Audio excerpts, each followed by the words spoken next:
Hello and welcome back to the Energy Systems and Management course. I'm excited to have you join me as we explore monitoring and targeting techniques within the topic of energy management. Whether you're a seasoned expert or new to this subject, I promise you'll gain valuable insights from our discussion. So let's dive right in. By the end of this lecture, we're hoping that you'll be able to describe the monitoring and targeting process. This is not just the abstract concept of monitoring to see how energy usage changes, but also looking at the statistical method known as monitoring and target in gas, a sort of set phrase. And then we can apply this monitoring and targeting M&T technique within a workplace to detect avoidable energy waste. But sometimes it's not so simple to identify where the energy is being wasted and where trends in energy usage are changing. And then we can use the monitoring targeting techniques, the M&T techniques, to establish challenging but realistic energy targets for the organization. So as part of the ISO 50001, we need to set energy targets as an energy manager to improve energy efficiency.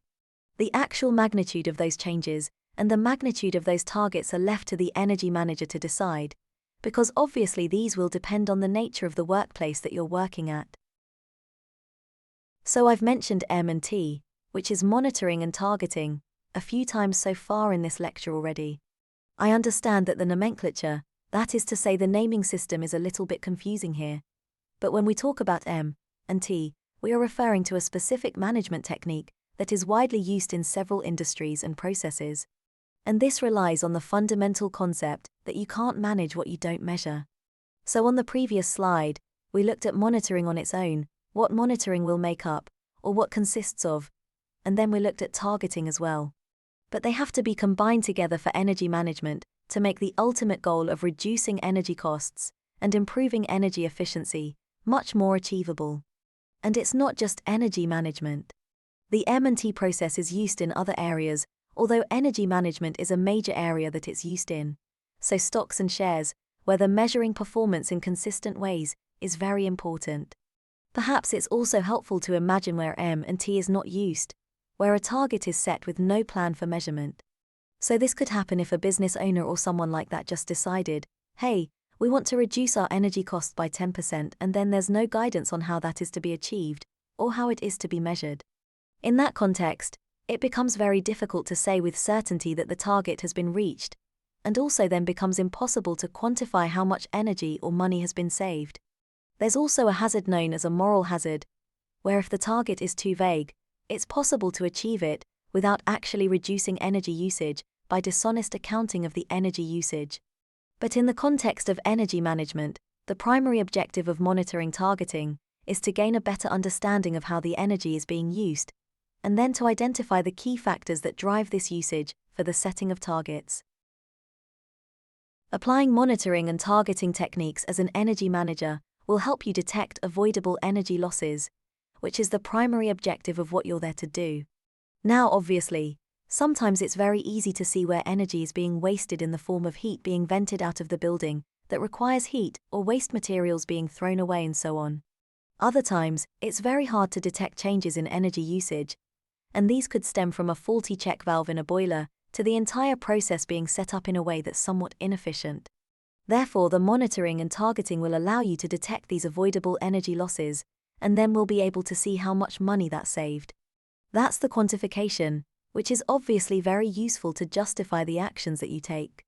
And then, these will lead to further areas of investigation and action for further improvement. Because once you've improved your energy process, even if you are leading the field and your business is doing especially well in its energy management compared to others of a similar size, or doing similar processes, you can still probably do better, or almost certainly can do better. And then you can provide feedback to staff. That leads towards those behavioral changes which help improve performance. The M&T process is a circular process where data is collected by metering and then analyzed by the monitoring, and the targeting process then establishes what action needs to be taken. Then we report our findings and continue with further monitoring to collect more data to make further improvements as we go around and around this circle. The data collection, that's the meter readings, site visits, or possibly long-term energy audits, can be taken over a matter of hours, or a matter of days, or a matter of months. Different techniques can be used to analyze the data. These analyses will lead to concrete actions to reduce energy usage and set realistic targets to improve energy performance. And finally, we have to report the findings and demonstrate the impact of the actions, or compare the performance before and after applying energy management. If you're measuring energy performance, you need to make sure what you are measuring is consistent and comparable to different periods under different conditions. This is where energy performance indicators come in. Energy performance indicators, sometimes called KPI or key performance indicators, are essential bases for monitoring and measuring energy performance across different time periods, or different parts of the production cycle, or different productivity days. To be clear, when you're looking at the energy consumption of a business, you could quite easily note that the business uses the least amount of energy on the weekend when it is closed. And that's not particularly useful to say that Saturdays and Sundays are the best performing energy days, because they're not really comparable with Mondays or any other workdays. So you need to make sure we have a basis of comparison that allows you to directly measure how much energy is used on a particular type of day. And EnPI provides a straightforward relationship between energy consumption and a key driving factor or activity metric. The example we're going to be using largely in this course is heating, domestic heating, or commercial heating. There are other activity metrics which I encourage you to think of. Imagine the activity metric for heating required a building to keep it warm. The driving factor there, or activity metric, is going to be the exterior temperature. If it is a very cold day, more heating is going to be required than a particularly warm day. So you can imagine building up a graph or a relationship that shows you a trend of energy consumption against the outside temperature. So then you can use this as your EnPI. This relationship helps to predict that on a day which has a particular temperature, you are expecting to use a particular amount of energy to keep the space warm. The use of an EnPI will provide a straightforward quantitative relationship between energy consumption and one of its driving factors. The overall energy performance using energy performance indicators can vary widely. The units of measurement can vary too. It could be kilowatt-hours of energy per degree temperature below a certain level.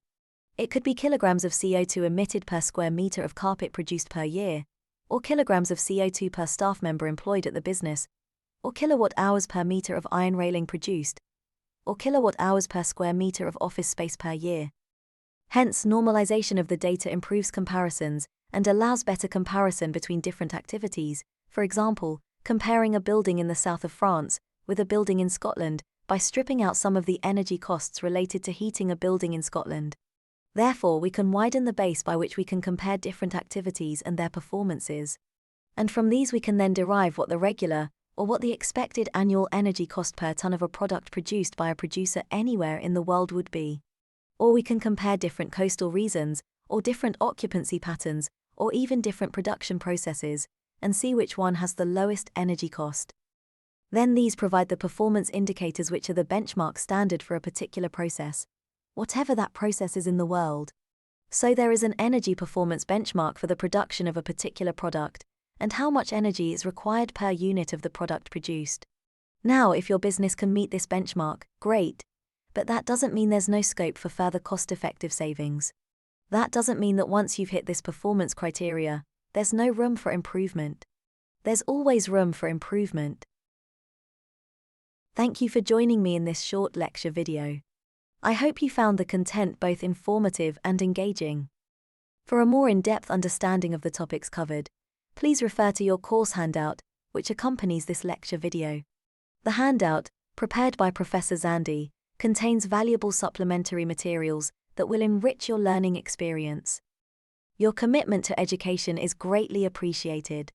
If you have any questions or need further clarification, don't hesitate to reach out. We're here to support your academic journey. Once again, thank you for watching, and I look forward to our next learning opportunity together.